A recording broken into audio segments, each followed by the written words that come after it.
Kalian semua pasti ingat dengan kisah Aladin, pemuda jalanan miskin yang menemukan lampu ajaib, berteman dengan jin biru yang kocak, lalu berhasil memikat hati Putri Jasmine menaiki karpet terbang. Musiknya yang magis, visualnya indah, dan ceritanya tampak seperti dongeng romantis yang sempurna. Namun, jika kita menyingkirkan keindahan istana Agrabah dan melihat detail-detail tersembunyi di dalamnya, kisah Aladin sebenarnya menyimpan konspirasi politik, manipulasi psikologis, hingga latar belakang distopia pasca kiamat yang mengerikan. Malam ini, kita akan membongkar 10 teori gelap yang akan mengubah cara pandang kalian terhadap lampu ajaib ini selamanya. Tapi, sebelum kita menggosok lampu mistis ini dan membongkar rahasia kelam di dalamnya, pastikan kalian sudah klik tombol subscribe dan aktifkan lonceng notifikasinya agar tidak ketinggalan beda teori gelap kartun masa kecil kita lainnya. 1. Kota Agrabah sebenarnya berada di masa depan pasca kiamat. Teori pertama yang sangat mind-blowing menyebutkan bahwa kisah Aladin tidak terjadi di zaman kuno, melainkan di masa depan distopia post-apokaliptik. Buktinya terlihat jelas saat jin keluar dari lampu dan langsung meniru gaya, kultur pop, serta selebritas era 1990-an. Jin juga secara eksplisit menyebutkan bahwa ia telah terkurung di dalam lampu selama 10.000 tahun. Secara logika matematika, jika film ini dirilis pada tahun 1992, berarti latar waktu Aladin sebenarnya berada di sekitar tahun 12.000 Masehi. Teori ini menganggap benda-benda ajaib seperti karpet terbang bukanlah sihir, melainkan sisa-sisa teknologi super canggih dari peradaban manusia masa lalu yang punah akibat kiamat nuklir. 2. Pedagang di awal cerita adalah sang jin yang menyamar. Di menit pertama film, kita disambut oleh seorang pedagang unta misterius di tengah padang pasir yang mencoba menjual sebuah lampu tua kepada penonton, yang kemudian menjadi pembuka cerita.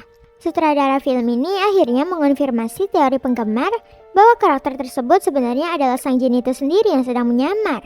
Setelah terbebas dari lampu di akhir film, jin diceritakan kembali berkelana ke seluruh dunia, dan sosok pedagang inilah yang menjadi penggembara abadi untuk menceritakan kembali kisah hidupnya kepada siapa saja yang ia temui di masa depan. 3. Hubungan terlarang Aladin dan Putri Jasmine. Sebuah teori konspirasi yang sempat gempar di forum Reddit berspekulasi bahwa Aladin dan Jasmine sebenarnya adalah saudara kandung dari hasil perselingkuhan di masa lalu. Teori ini mencurigai bahwa ibu kandung Aladin dan Jasmine adalah orang yang sama, mengingat sosok ibu hampir tidak pernah diabstraksikan di dalam film.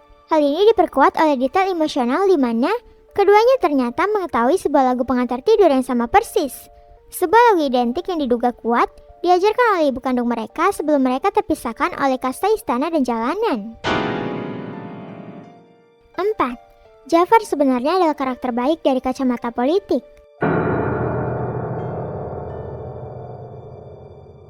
Jika kita membalikkan sudut pandang dari kacamata politik dan birokrasi, Jafar sebenarnya bukanlah murni penjahat, melainkan seorang penasihat kerajaan yang sudah lelah membersihkan kekacauan.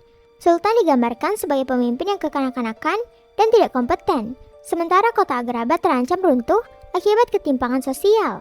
Dalam pandangan ini, Jafar hanya sedang mencoba menertibkan hukum di kota tersebut dari seorang kriminal dan pencuri jalanan seperti Aladin, yang tidak memiliki masa depan jelas dan kerap membuat keonaran di pasar. 5. Dongeng Aladin yang asli berasal dari Tiongkok. Banyak orang mengira Aladin adalah murni cerita dari Timur Tengah. Namun, jika kita membaca versi asli dari kitab kisah 1001 malam, latar belakang tempat dan karakter Aladin sebenarnya berasal dari Tiongkok kuno, bukanlah Arab. Di naskah aslinya, Aladin digambarkan sebagai anak yatim yang sangat pemalas di daratan Tiongkok, yang kemudian ditipu oleh seorang penyihir jahat asal Afrika Utara. Disney sengaja merombak total nuansa cerita ini menjadi petualangan padang pasir Timur Tengah agar lebih menjual di pasar barat. 6. Jin bukanlah sahabat tulus, tapi memanipulasi Aladin sejak awal. Sisi psikologis dari persahabatan mereka memicu teori bahwa Jin sebenarnya sedang memanipulasi Aladin dari awal pertemuan. Jin memang terlihat lucu, baik, dan protektif. Namun tujuan terbesar dalam hidupnya hanyalah satu, yakni bebas dari kutukan lampu. Jin tahu betul bahwa Aladin adalah anak miskin yang gampang tersentuh hatinya dan haus akan kasih sayang. Oleh karena itu, Jin terus membangun ikatan emosional yang sangat kuat dan memperlihatkan penderitaannya.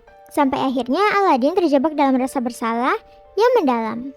Jika tidak menggunakan permintaan terakhirnya untuk membebaskan Jin, Jin bukanlah karakter jahat, tapi dia sangat cerdas dan tahu cara memainkan perasaan manusia demi kepentingannya sendiri. 7. Lampu ajaib sebenarnya adalah kutukan yang membuka sisi gelap manusia. Setiap orang yang memegang lampu ajaib ini hidupnya justru berakhir semakin kacau dan hancur. Aladin dipaksa menjadi seorang pembohong besar yang kehilangan jati dirinya. Jafar berubah menjadi makhluk yang luar biasa serakah hingga mengutuk dirinya sendiri. Dan Jin sendiri harus terperangkap selama ribuan tahun tersiksa di dalam ruang sempit. Ini membuktikan bahwa lampu itu bukan benda pembawa keberuntungan, melainkan sebuah kutukan kuno. Siapapun yang memegang lampu tersebut akan diuji oleh keinginan terdalamnya. Dan lampu itu sengaja memancing sisi tergelap manusia hingga mereka hancur oleh keegoisan mereka sendiri. 8. Seluruh kisah Aladin cuma cerita bohong versi Jin. Karena pedagang di awal cerita adalah Jin yang sedang menyamar, muncul teori kelam bahwa seluruh alur film Aladin yang kita tonton selama ini bisa saja adalah cerita bohong yang sudah dimanipulasi oleh Jin. Mungkin Jin sengaja menyusun cerita dan membuat dirinya terlihat sangat lucu, baik hati, tertindas, dan tersiksa agar penonton menaruh simpati yang besar kepadanya.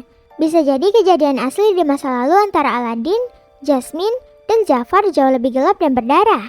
Namun sejarahnya telah dipoles dan diubah oleh Jin demi menjaga reputasinya di masa depan. 9.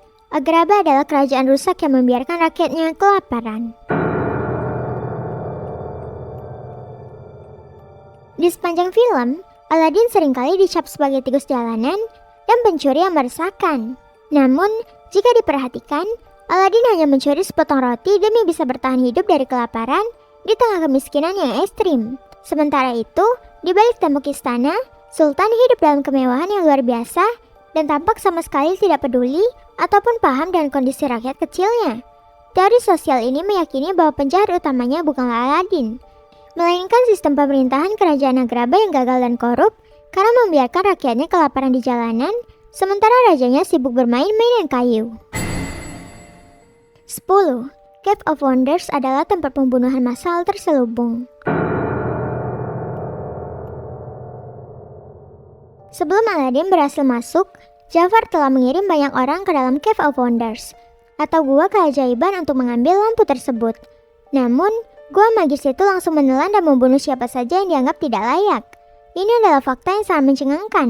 Gua yang terlihat sangat keren dan penuh harta karun tersebut sebenarnya adalah sebuah kuburan massal terselubung bagi puluhan atau mungkin ratusan orang miskin yang telah diperalat, dikorbankan, dan dijebak oleh ambisi berdarah Jafar sebelum alur film dimulai. Pada akhirnya, kisah Aladin mengajarkan kita bahwa di balik fata morgana padang pasir yang indah dan janji-janji manis sebuah keajaiban, selalu ada manipulasi, sistem yang rusak, dan harga mahal yang harus dibayar demi sebuah ambisi kebebasan. Bagaimana menurut kalian? Apakah kalian percaya kalau seluruh cerita film ini hanyalah kebohongan yang dikarang oleh Jin untuk mencari simpati?